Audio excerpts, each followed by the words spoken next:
Bonjour à tous. Dans la séance précédente, on a constaté que l'ovaire il fonctionne d'une façon cyclique ainsi que l'utérus.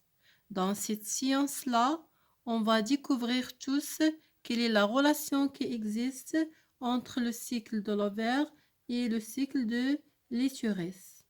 Alors, vous avez proposé la dernière fois des hypothèses.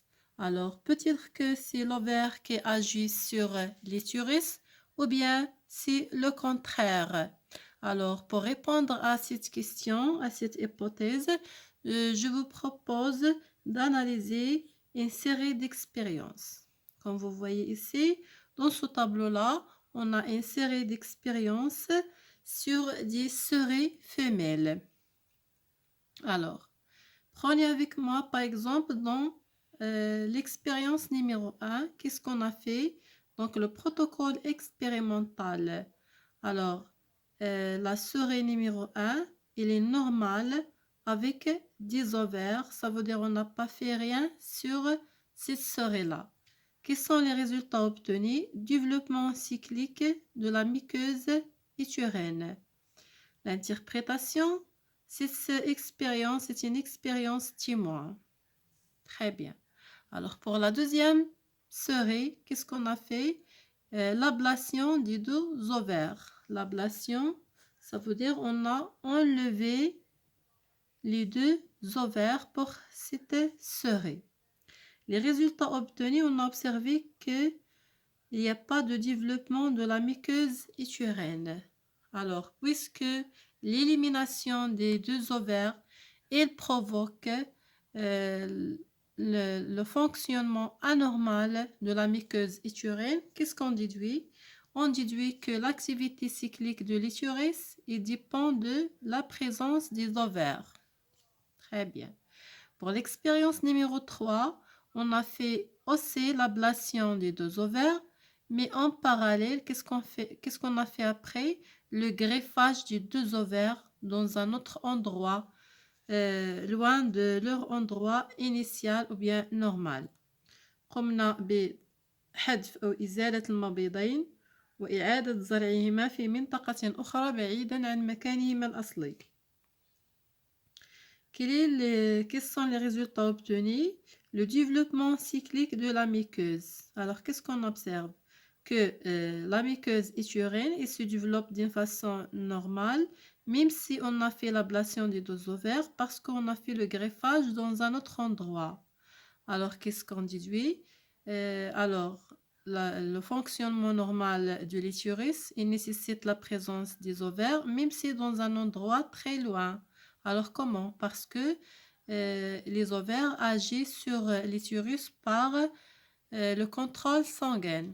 Alors, qu'est-ce qu'on déduit? Ou bien, l'ovaire exerce un rôle sur l'utérus par la voie sanguine.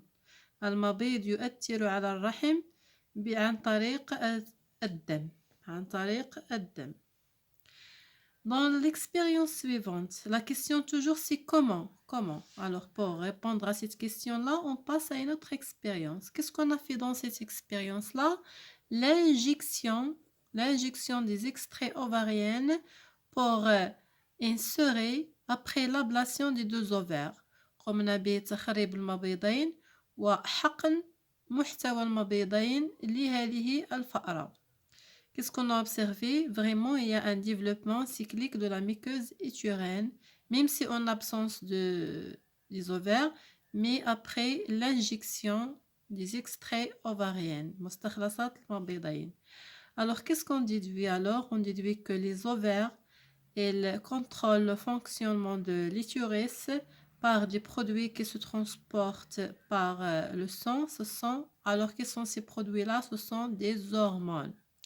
Alors, d'après l'expérience numéro 1, 2, 3 et 4, qu'est-ce qu'on déduit? On déduit que les ovaires contrôlent le fonctionnement de l'utérus par l'intermédiaire des hormones qui se transportent dans le sang. Très bien. La dernière expérience, numéro 5, qu'est-ce qu'on a fait? Et 5, ça veut dire la souris numéro 5. L'ablation de l'utérus. Qu'est-ce qu'on a fait cette fois-ci? L'élimination de l'utérus. Pour savoir qu'est-ce qui se passe au niveau de l'ovaire. Fonctionnement cyclique de l'ovaire. Ça veut dire même si on a éliminé l'utérus, et alors le fonctionnement de l'ovaire ne change pas. Qu'est-ce qu'on déduit? L'utérus ne contrôle pas le fonctionnement de l'ovaire. Très bien. الرحم لا يؤثر على عمل المبيضين. Alors, d'après toutes ces expériences-là, on déduit que vraiment les ovaires, ils contrôlent le fonctionnement de l'utérus, alors que l'utérus, il n'agit pas sur le fonctionnement de l'ovaire. Très bien, ça, d'une part. Alors, on a vérifié l'hypothèse. Il y a une relation. Quel est le type de cette relation-là? C'est une relation hormonale. Hormonale. Très bien. Alors, pour bien détailler ça, pour bien interpréter la relation, ou bien pour relever quelle est la relation entre l'ovaire et l'utérus, il faut faire la corrélation entre les deux. Alors, prenez avec moi ce document-là. Qu'est-ce qu'on observe dans ce document-là? On a ici la première partie de ce document, ce schéma-là. Qu'est-ce qu'il représente? Ça, c'est le cycle de l'ovaire. Le deuxième document, celui-là, qu'est-ce qu'il représente? Ça, c'est le cycle de l'utérus. Très bien.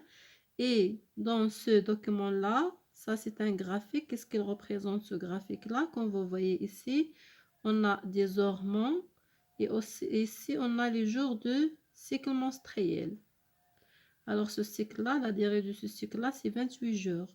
Alors, ce document, il représente la variation de concentration des hormones dans le sang de la femelle avec ou bien en fonction du jour de cycle. Quels sont ces hormones-là? L'oestrogène et le progestérone. Très bien. Alors, ce schéma-là, il montre les modifications, bien le cycle menstruel chez la femme, cycle utérien, cycle ovarien et la concentration des hormones ovariennes dans le sang. Très bien. Alors, avant de commencer d'expliquer la relation, il faut faire un petit rappel concernant les deux cycles. Alors, en commençant premièrement par le cycle menstruel. Le premier jour des règles, le premier jour toujours des règles et le premier jour du cycle menstruel. Des règles revient après chaque 28 jours. C'est la durée de ce qu'on appelle le cycle féminin. Les règles correspondent à la destruction totale ou bien presque totale de la muqueuse utérienne. Alors, quelle est l'origine des règles? C'est la muqueuse utérienne. On a déjà expliqué ça la dernière fois. Alors, c'est la destruction de la muqueuse utérienne qui provoque l'écoulement des règles ou bien du sang par le vagin de la femelle. Très bien. Qu'est-ce qu'on a constaté aussi la dernière fois? On a constaté que l'ovaire et l'utérus ont un fonctionnement cyclique durant cette partie ou bien durant la durée du cycle menstruel. Très bien. Alors, le cycle ovarien ou bien pendant la première phase du cycle ovarien qui s'appelle la phase folliculaire, voilà, la phase folliculaire, la première partie du cycle ovarien, à partir du premier jour des règles jusqu'à le 14e jour. Alors, il correspond, cette phase-là, à